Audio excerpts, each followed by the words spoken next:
From the east and west, you've heard others, but now you've tuned into the best. This is a Prime Wave Media production.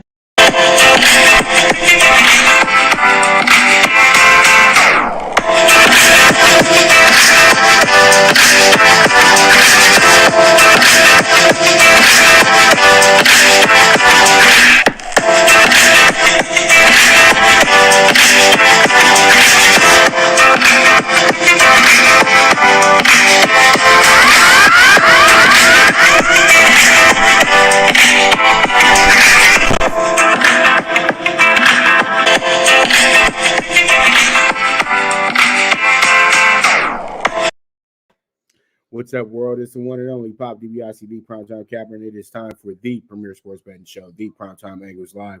I'm feeling good. I'm feeling great. It's Thursday. We are getting down to the end of the week, but we are going to be, having this is going to be a fun weekend. It is Labor Day weekend as well, too, but we do have college football starting as well, week one. It's going to be a lot of fun. I remember when the NFL used to start on Labor Day weekend as well, too, but we don't have it like that anymore now. They gave the guys a week off instead of playing that extra preseason game. And now pretty much we are waiting for football to start. We got 7 days until that occurs. So, we'll be at it. We'll be on it tough next week. We'll have NFL Bet Exchange back as well, too, as I've been saying. We're working on graphics and everything for that now. So you guys be on the lookout for that next Wednesday. Going live, baby, but Wednesday might not be our solid day. I'll go ahead and I'll confirm the actual day, but it will be either Wednesday or Thursday. All right, so pretty much let's go ahead and jump into it. Today we ain't gonna be pulling no punches, okay? It's gonna be all about the bets. It's gonna be all about the bets today. So let's go ahead and jump into it first. Boise State at UCF. This is a tale of two schools that have made their, pretty much have made a great impression on all of us over the last decade or so, or last 2 decades or so. Boise State, where it started at, where you can't call us a mid-major. We're major somewhat. You know what I mean? They're a Mountain West team that's been very dominant in the Mountain West, even though they did lose the championship last year to the lowly San Jose State Spartans, a team that hadn't won in years on years, but wound up winning the Mountain West title last year. Then you have UCF, a team of a few years back, ran the table, went undefeated.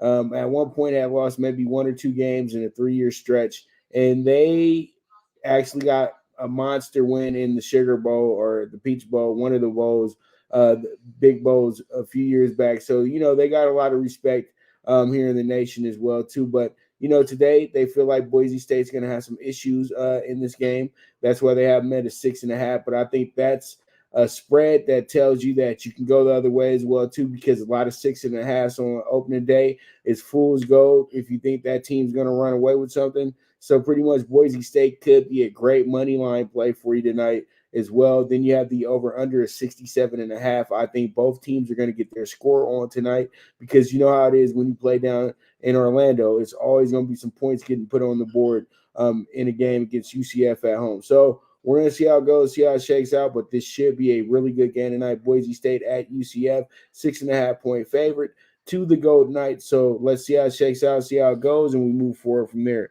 Now we have FIU playing tonight. FIU is not that good of a team, but a few years ago they were.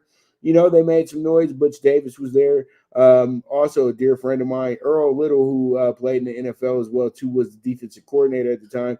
He's not with the school anymore. Butch is still there as well, but the thing is, though, they kind of took a few steps back from the progress that they were making. They didn't make the same progress as FAU did, even though FAU has lost Lane Kiffin. They still were able to bring in a huge amount of transfers and everything from some of the best JUCOs in the nation. Now, FIU on the other end, they've been trying to put it together, but they're just kind of just a feeder program in a sense. Some guys are just coming there just to come there and they're just not that good, okay? I don't want to go too far into it, but, we got Long Island CW Port playing them today. CW Port is a FCS school as well, too. So, you guys can look at these games and think that it's going to be an absolute, drubbing, but I don't think so. FIU, the last few years I've seen them play against teams that were in the FCS, they actually struggled. So I'm going to go ahead and I'm going to say to you guys right now, take the plus 35. I think, Long Island should be good for it. And come on, they haven't been in this spot like ever. So pretty much let's go ahead and put some money on them. So I like them. Plus 35. Come on, man. You get a 7-touchdown lead to start the game. Why not? All right. So we move on to this pretty good game. It's going to be Citadel going against number 22, Coastal Carolina. Coastal Carolina has a very, very impressive quarterback who's going to be seen as one of the top quarterbacks this year if he heads out to the draft and everything like that. And pretty much Coastal Carolina this is a tune-up game for them. They're number 22, the highest ranking they've ever had to start a season off as well, too. This team is kind of incredible because they were, I think, at FCS school not too long ago, and they've moved over to here to the playoff system and pretty much the bowl system, the FBS, and they've done pretty well here in the Sun Belt. So they're looking to start the season off with on a good note. And I think that Coastal Carolina should be some good money for us today as well, too. I think winning by 5 touchdowns should not be a stretch for this team. In Citadel, we all know Citadel very well because Citadel actually was a team that played Alabama 2 years in a row. And this is why we all kind of get frustrated with Alabama and their schedule because, that Alabama is a tyrant. But, they do play pretty bad teams during the season as well, too. But they do pay these guys for what they call real games, but I call them scrimmages. So, funny note about Citadel. Citadel was a 50-point favorite against Alabama. And I remember there was a guy on Twitter who said that this is an absolute steal. This is a sure thing. Bama should beat these guys by 100 today. Take the minus 50. Okay, this is a little lesson for people that are just starting out betting or are not very keen to betting. Never take a minus 50, okay?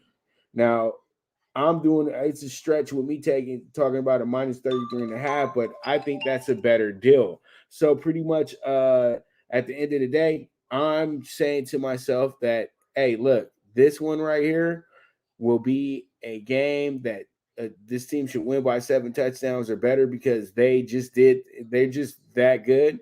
And they want to go ahead and be impressive today as well, too. But if they were a minus 50, I'm definitely going Citadel's way.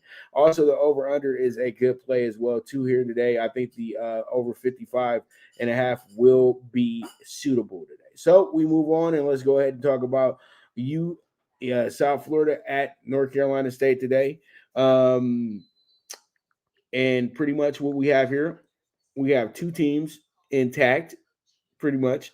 And they're going to be it looks like it's going to be a pretty fun game today. I think a lot of people will probably peg on NC State to go ahead and have a monster game today. I do expect that. South Florida hasn't really been that good in years, and it's hard to trust this team like that. But this is a tricky spot as well, too. You really have to see if North Carolina State is up for it. But they do have Tua's brother playing for the team. I don't know if he's going to be starting today or so we'll pretty much see how it goes and see how it shakes out. But NC State should be some good money for you today. But, you might want to tread a little lightly here. But, 3 touchdowns or better, I think I can take that bet. So we'll see how it goes. South Florida at North Carolina State, one of the more significant games if you want to ask or anything like that, because I'm saying that because this game will probably be on one of the national networks that you probably have on your cable system or on your stream or whatever that you're using to watch the game today. Now we got a good little rivalry game here. Well, it's not really a rivalry game. It's an in-state game where you got Goliath versus David, and that's going to be number 24 Utah going against Weber State. Weber State, another FCS school. So when I look at this one, I think Utah should have this one in the bag. Winning by 4 touchdowns or better shouldn't be that bad. Shouldn't be that much of an obstacle. But we know Weber State's one of the better teams in FCS as well, too. So they're going to be tough, but I wouldn't see them giving Utah any type of issues at all in this game. But when you see an over-under 48.5, 49 here, you're going to say to yourself that, hey, I might want to jump on this real quick and see what that over may do today, because I think Utah wants to go ahead and send a direct message to their conference today, and that's the Pac-12. So let's roll the dice and see how this one goes. I like the over here. So there it is, Utah and Weber State today. But pretty much we got the last game here, and it's going to be the Big Ten game of the Big Ten game. And you know who's involved in this one? The Ohio State going against the Minnesota Golden Gophers today. They haven't lost to Minnesota in I don't know how long. And the Ohio State Buckeyes have not lost a season opener in 21 years. But they are starting off with a brand new quarterback, but they got a line that's been there for a while. They have Olave coming back as well too, who was a superstar receiver last year, and then they got probably my favorite name in all of college football, Master Teague the third in the backfield. So he's waiting to have his big moment, his big moment as a Buckeye, because it's been coming for a while. And I think that he's going to be a significant piece to this team if he can stay healthy for the whole season. Olave is literally already a top 10 pick. He should have. It doesn't even matter if he doesn't have a monster year, because he already has great footage on tape. So at the end of the day, the defense is kind of what you're going to be looking at, but I think Ohio State should be able to prevail in this one. And I think that they're going to keep things a little, tight today. They're not going to go out there and go crazy. They're going to go out there, chew up the clock, and, play some really, really stingy defense if possible. But Minnesota is nothing to be slept on. They have an old coach of Ohio State, DJ Fleck, who was able to put the Western Michigan program on the map for a moment there. He got Corey Davis paid in the NFL. So when you look at it, you say to yourself, okay, Minnesota, this is a big boy game for you, and you guys have stepped it up, and you are at home. But Ohio State's a different beast, and we talk about teams and machines. Ohio State's a machine, so we'll see how it goes. Ohio State hasn't lost at the Big Ten game, and I don't know how long. So, hey, there's a lot of things that you look at. It could be a trap. So you have to prepare yourself for that. That's why I didn't pick a side. That's why I'm saying do the under here. So with that, we will be right back. This is the Premier Sports Betting Show with the one and only Pop DBICD, Primetime Capper, and we will be right back at you.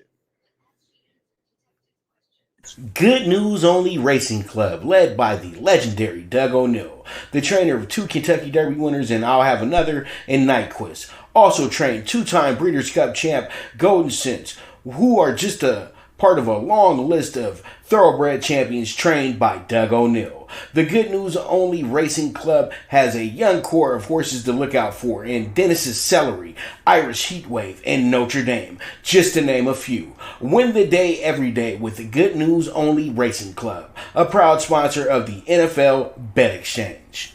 From the East and the West, you've heard others, but now you've tuned into the best. This is a Prime Wave Media production.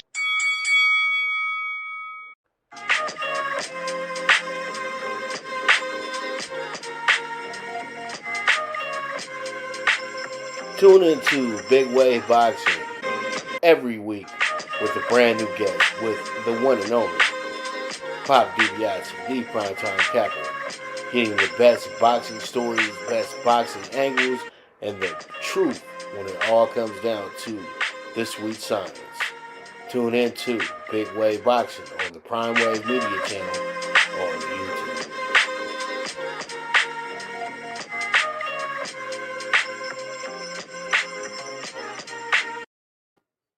All right, last night, big moment for the Blue Crew last night. They were able to get themselves a very, very good win last night against the Braves, sweeping the Braves in the 3-game series that they had. But this was a tough series for the Dodgers, to be honest with you. They won the game the night before 3-2. Last night they won 4-3. They were actually up 2-0 at one point in the game as well too, but they blew the lead. Right after Scherzer was removed from the game, he had a little bit of a hamstring tightness. Some fans were questioning what Roberts was doing, but they had to understand that Dave Roberts is paid to be the manager and they pay to be fans. So pretty much, if he's going to make a decision like that, then he's making a decision that he's already pretty much aware about. And, we would love to see Max go the whole game, but if he had some hamstring tightness, hey, it is what it is. He had to go ahead and be pulled from the game, and the Dodgers went ahead and prevailed still at the end of the day because you got to get runs to win the game.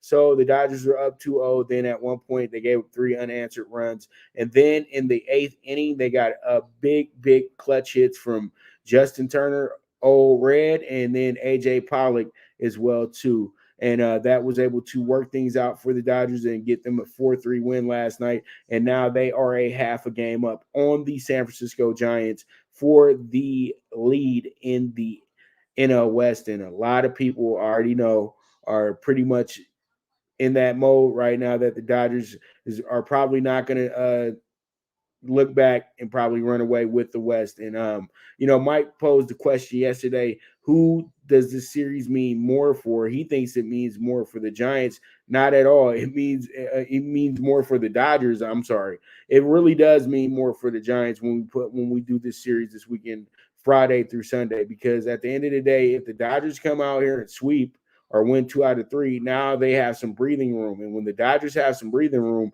they'll be even better. And I think that the Dodgers know what time it is, and the Dodgers are built differently than most teams in baseball, period, point blank. There's 3 really good teams in baseball, and the Dodgers are one of them. That's why there's no surprise to me that they've caught the Giants, because the Giants are at that point of the season where games might not go their way. They might want to start resting guys a little bit, and maybe maybe this long season starts catching up with you. The Dodgers weren't very healthy the first 2 to 3 months of the season. Now they have literally 90% of the roster back. Clayton Kershaw will be back in a week or two to solidify his position in the rotation. And the Dodgers probably will have one of the best 4-man rotations ever going into the playoffs. So everything is coming together at the right time for the Dodgers, and it's beautiful to see, because I know everybody would have much preferred the Dodgers to be back in first place about a month or 2 ago. But hey, you know what? At the end of the day, you just need to be in first place on the last day of the season. And the Dodgers, its sole purpose right now is, they pace themselves. And when it was time to pounce, they're pouncing. So pretty much be ready for a big month from the Blue Crew, in my opinion. And we'll see how it goes. And pretty much that's it for the Dodgers. And they have the day off. And tomorrow they are in San Francisco for a very, very important series this weekend, and pretty much to determine who's going to win the West, in my opinion. But it's still a long month as well, too. So we'll see how it goes. We'll see how it shakes out. But we move on, and let's go ahead and talk about the Marlins and the Mets real quick. That's going to be again tonight. But there could be a possibility that this game does get postponed as well, too. Yesterday's game was postponed. The weather in New York is absolutely dreadful right now. They have some floods going on as well, too. The subways were flooded out yesterday from what I was seeing. Even rats were taking a dip in the water as well, too. They was getting washed up as we go. Hey, New York, just hopefully things will get better very, very soon for you guys. But, man, this is a bad tropical storm that we got brewing here in the United States on the East Coast and in the South. All right, so you got the Marlins plus 170 tonight. They should be pretty good here. They got Alcantara starting tonight, and then they got the old savvy vet starting for the Mets tonight, Carlos Carrasco. It seems like the Mets have a lot of former Indians on their team right now. So you have the Mets who've won their last 3 out of 4 games. They killed it against Washington. They got a good win against the Marlins as well, too. They were supposed to play a double hitter with the Marlins, but from what I'm seeing here, they're going to just go ahead and have their they just have one game going today. They're going to make up for those games on the 28th of September. So the Mets had some issues with the Marlins in Miami, but they should be better at home. And right now it has to be winning time for the Mets as well, too. But I think that this game is more of a under game than anything. I think that actually, let me double check. It's an under game in my opinion. I think both pitchers are going to be pretty good today. They got some, Alan Kantar has a really good ERA, 158 over 47. Carlos Carrasco is a savvy vet. He's just getting back right now. He looked really good in his last game as well, too. I think that he should be able to duplicate that effort here today because he was able to contribute to a good win for his team as well. And his ERA is dropping from where it was at because he got absolutely blew up by the Dodgers a few weeks back at home. So he should be pretty good tonight because this isn't a Dodgers lineup. So I think the under should be a good play here. So we'll see how it goes. We'll see how it shakes out. We move on from there. All right, we have the Red Sox at the Rays. This is another very important game for the East as well. You have a three-headed monster right now, but Tampa Bay is literally running away with the division right now. The Yankees won 13 in a row, lost 4 in a row, finally snapped that streak last night. Now they're only up a half a game over they're up a game and a half over the Red Sox. So, pretty much they were poised to have that situation, that game for the wild card because Tampa Bay is going to win 100 games this year. They're at 84 now. They need to win 16 games next month. I don't think that should be a problem for them. I think the Dodgers will probably be a 100-win team as well, and the Giants will probably miss it just by a game or two. And then, you know what? You got to also think Milwaukee could be a 100-win team. So we may have 3 of them this year, but most likely, though, we will probably have 2, and it will be the 2 teams that played in the World Series last year. So we'll see how it goes. But it's all about today's game, and I think what happens here is that the Red Sox get a monster upset here. They have Eddie Rodriguez on the mound. I know he gives up a lot of runs, but they score a lot of runs when he's pitching as well too. And he's been fine-tuned for this game, and this is very important for the Sox. They are 8 games back now. And they could try to make up some ground and everything like that. You never know. The Rays could have a bad month. I'm just talking right now, but still, at the end of the day, nothing's guaranteed in baseball at all. So literally, though, I look at this game and tell myself that I much rather go with the team that has their back against the wall, the team that was really in first place for the last few months and everything like that. And we got to have a dog of the day. So I'm going to go ahead and take the Red Sox. Now we move on and we have the Cubbies and the Pirates. The Cubs coming in here feeling pretty good about themselves. They got a sweep over the Twins, but the Twins are a very lowly team. The Pirates are coming into this one after getting swept by the White Sox. They're coming into this one looking to try to get themselves back in order, you know what I mean? But they've dropped their last 4 out of 5. The Cubs have won their last 3 out of 5. And so when I look at the way this game sets up, Keegan Thompson had a great game against the White Sox until everything just kind of fell apart. And you know what? It was crazy because he was charged runs, but he wasn't the pitcher when those runs were scored. And you would look at his bad game. No, his team was up 6-0, and he got a little comfortable, and the White Sox took full advantage of it. But it was a lot of pride in that game as well, too. So, South Side, North Side, all that Chicago baseball stuff. So, it was a very, very fun night in Chicago. And I think pretty much what happened was that the White Sox took advantage of the moment, and they were able to get a great comeback for that as well too. But I think the Cubs, the way that they're playing right now and the pitcher that they're going against tonight for the Pirates should give them the advantage here. And I think that they can win this game by 2 or more runs. That's why I have them at the run line -1.5 tonight. So we'll see how this one turns out. Pretty much hopefully the Cubs can go ahead and get us home a nice, good win at Wrigley. Okay, so we move on to our next spot. It's going to be the Indians at the Royals. The Indians and Royals are split 50-50, pretty much 110 on each side, over under 8.5 here. Tristan McKenzie, a guy that I really do think will be an exceptional pitcher in the future here in the MLB. And I think he's on the right team as well, too. The Indians, usually their rookies don't start off and have, crazy numbers. But as they keep going, they wind up being pretty damn good. And, the Indians have given us, I think, the last 3 out of 4 Cy Youngs as well, too, in the AL. So, even though those guys most of them aren't with the team anymore, Kluber gone, you know what I mean? And Bieber, I think, he's been out for some time. So, but he won it last year. And we got Tristan McKenzie now, who's up. He reminds me of a young Doc Gooden, to be honest with you. He's 107 over 47 this year. This should be something that works out for the Indians today. But then you got the old savvy vet Mike Minor, who's on the mound, but with the 5.30 ERA, he has 142 strikeouts.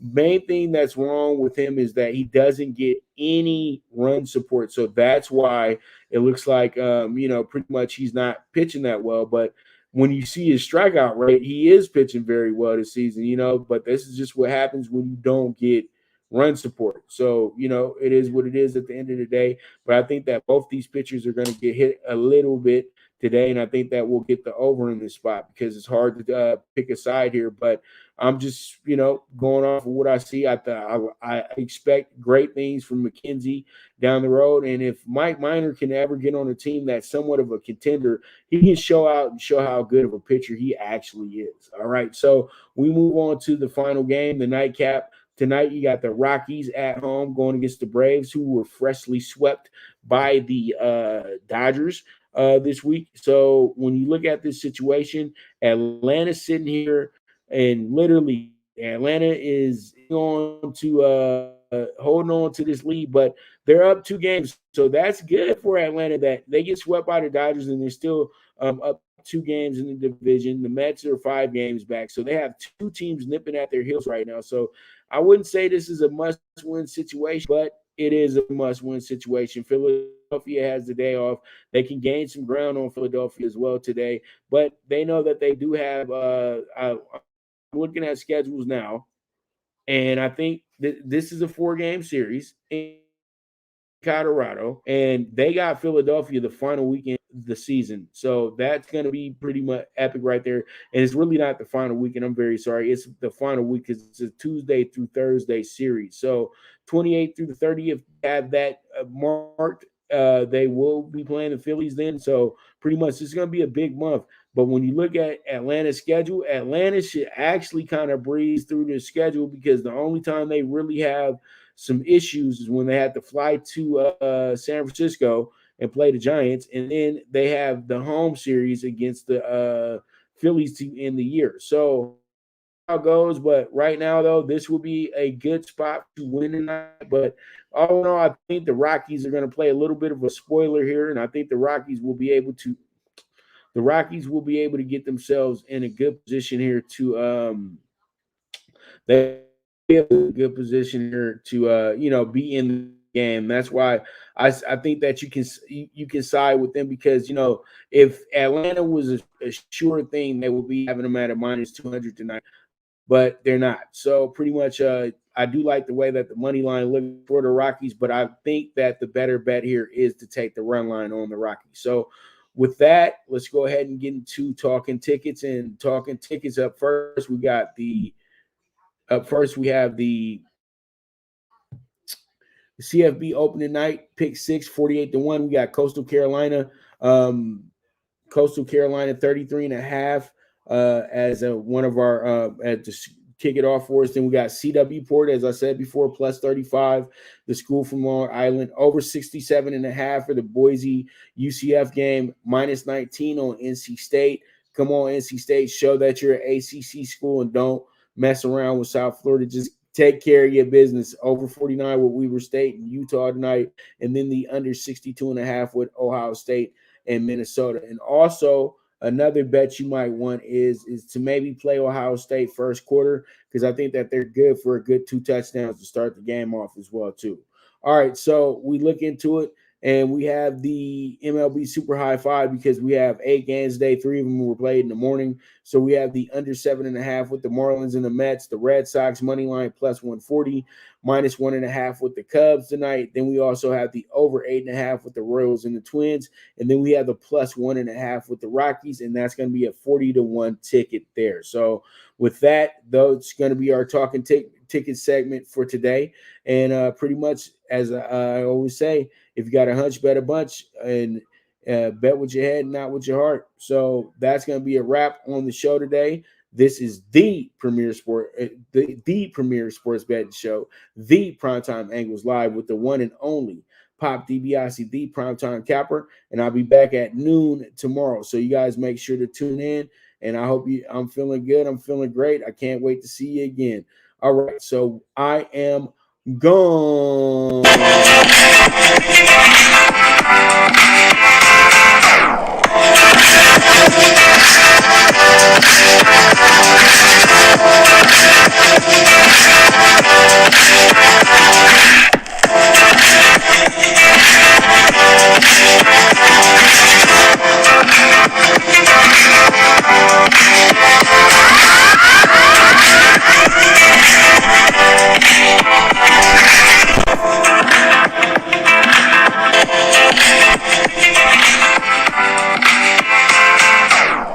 From the East and the West, you've heard others, but now you've tuned into the best.